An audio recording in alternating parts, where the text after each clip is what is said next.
Halliwell-Jones Stadium as Warrington Wolves get a win against Wigan. Wigan, of course, have been on quite a winning streak against Warrington at the Halliwell-Jones. It's been a long time between drinks here at the HJ. How are you feeling, John? Oh, I'm over the moon by that performance.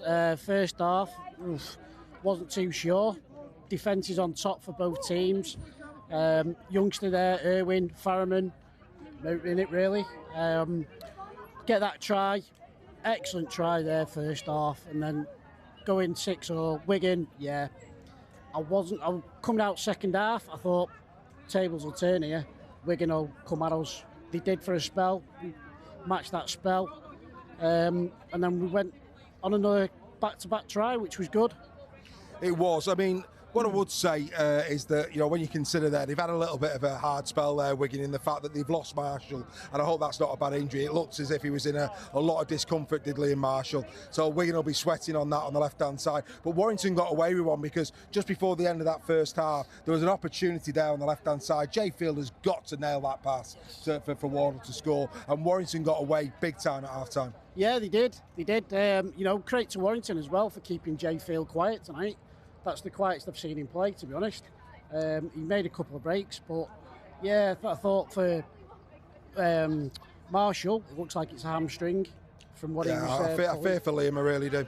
It didn't look good. It didn't look good. Not at all. No. It didn't. And you know, not just that, of course, Kai Taylor-Ray. I mean, we want the best players playing, don't we, regardless of the shirts they wear. And I think we've lost two other stellar players there in a Super League season that just keeps giving us injuries. Over to you, Sammy. Of course, a young player in Ewan Irwin. It appears that George Williams is gone for the season. That's been announced during the game. He's going to have a neck surgery. They're saying that he's a big doubt for the World Cup as well. So George Williams, for me, has played his last game for the Warrington Wolves. That's what it appears to be. He's gone for the season. He's done. So it was always going to be Ewan Irwin 2027 at Warrington. He's now got to produce in 2026. Are you confident the young man can deliver? Oh yeah, very confident, because I thought today he had an absolute stormer. I thought his kicking, well, he didn't kick really, did he? He's got his kicking game within the game. A couple of grubbers here and there. Yeah, I thought his passing game and his defensive game was on point. Couple of shots he did on December, they were just amazing.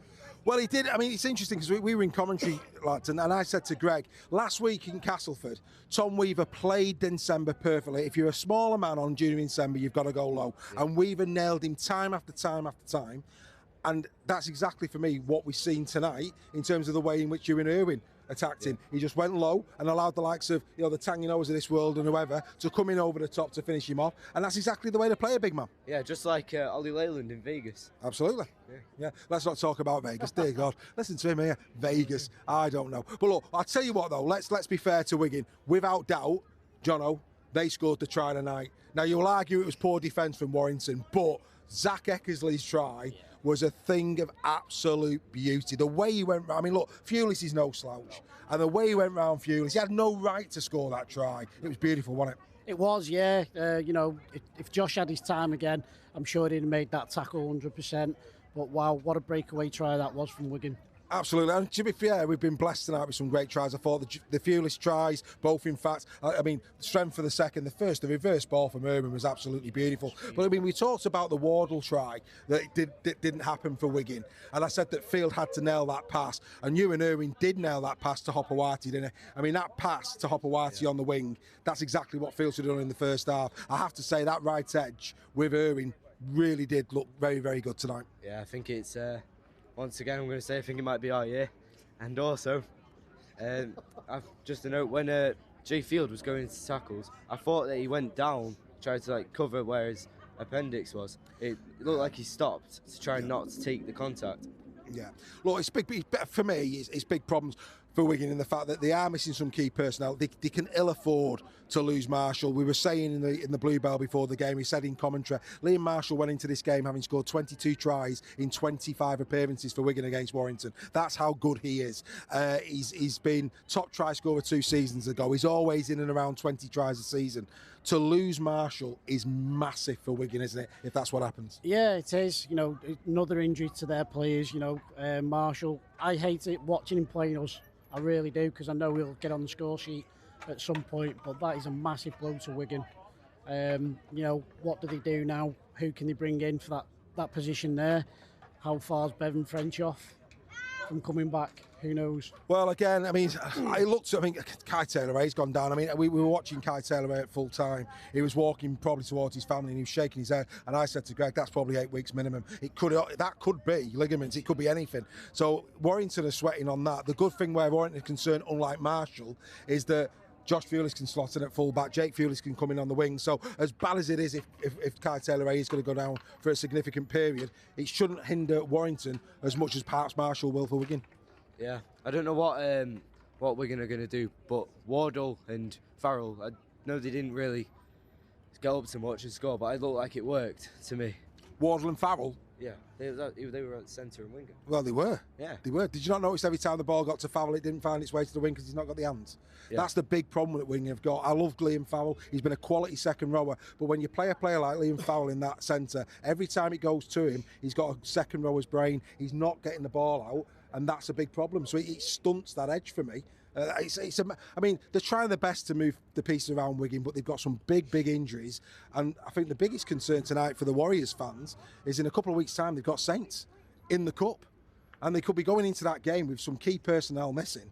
And the last thing that the Wigan Warriors fans will want is to be ditched out the Cup by Saints. Yeah, again, big derby, that one. I'll be watching with interest, see what goes on. But of course, we've got Hull KR, so we turn to that. Oh, don't get me wrong. I'm sure Warrington are going to be in the Cup in 2 weeks' time as well. I mean, I think it's, based on the injuries, based on what St Helens have done thus far this season, I think, I don't know what the odds would be for a KR Saints final, but I'll tell you now, wouldn't surprise me. Yeah, as you say, Kai Taylor-Ray is going to be a massive loss for us. Really. Hopefully it's not too serious. But it looks like he's going to be out for a few weeks. It does, doesn't it? Anyway, there you go. Look, bottom line is, though, from a Warrington Wolves fan's perspective, 8 games in, 6 wins, 12 points, up at the top end of the table, battling it out with the likes of Leeds, etc., who absolutely stuffed Catalan tonight, by the way. And Castleford got stuffed by FC. Yep. I mean, again, fought for Matt Pete and Sam Burgess tonight, looking at those fixtures and go, how did we lose those games last week? Exactly. But that's Rugby League. What a mad season, Sammy. What a mad season. You just can't legislate for the season we're having, can you? No, one of the best in my time, I think. There you go. And he's not been here that long, so we'll take that. But anyway, there you go. On behalf of everybody here at the HJ, great win for Warrington. They're back on the horse after a really disappointing goal in Perpignan. These are 2 happy Warrington Wolves fans. We'll obviously be all waiting for the press conferences because there's going to be a lot of conversations around the injuries that were sustained tonight. I, for one, very interested to see what is going on there. But Warrington go to Huddersfield next week. Who's Wigan got? Can you remember who Wigan's got? I think it might be Bradford. I think it might be Bradford. I think it's Bradford. So that might be a blessing in disguise for Wigan. But from the Halliwell Jones Stadium, that's been Instant Reaction. We'll see you again soon. Bye for now. Well, full time here for an Instant Reaction from Wigan Warrington. First 60 minutes, I'm going to say that both defences were absolutely on fire. Really good. Both teams defending, rejecting everything that was coming out against them. It was a very tight game for most of that.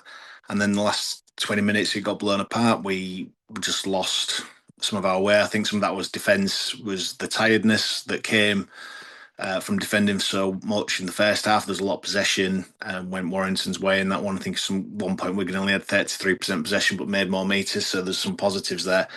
For me, I think for Wigan, we're missing our halves.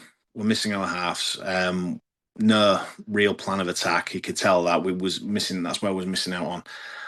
I think there's a lot of positives we can still take from that. Like I say, the defence was there, the effort was there, which I'm happy about. I'm frustrated with the loss, obviously, but the effort was still there in defence. It was just a few moments when Wigan switched off that Warrington managed to get in. Fair play to Warrington. They played very well. They was up for this game, and they bounced back better than we did after our defeat. So, not much I don't want to criticise Warrington and our discipline. Very poor. We gave away 10 penalties to Warrington's 3. I'm not saying that there was any issue in that, but that's just very un-Wigan. Like, I mean, okay, 2 were accidental offsides, but still, that's a lot of discipline that we coughed up there, and you can't do that at a team against Warrington. So it's a bit frustrating in that sense, but at least not all of them became tries. Not all, so we didn't cough all that up in that sense, but for Wigan now it's onwards and upwards and see what we can do, and just hope that in another, we've only got Bradford next week, and that's no disrespect to Bradford, because I think we might struggle where we're going to attack as well. And obviously losing Marshy, that's not a good sign for us. He's prolific with the try scoring. When he's on form, and obviously we're just getting Wardle back, we could get that combination going. Now he's going to be out for a considerable time, so that's more injury worries for us.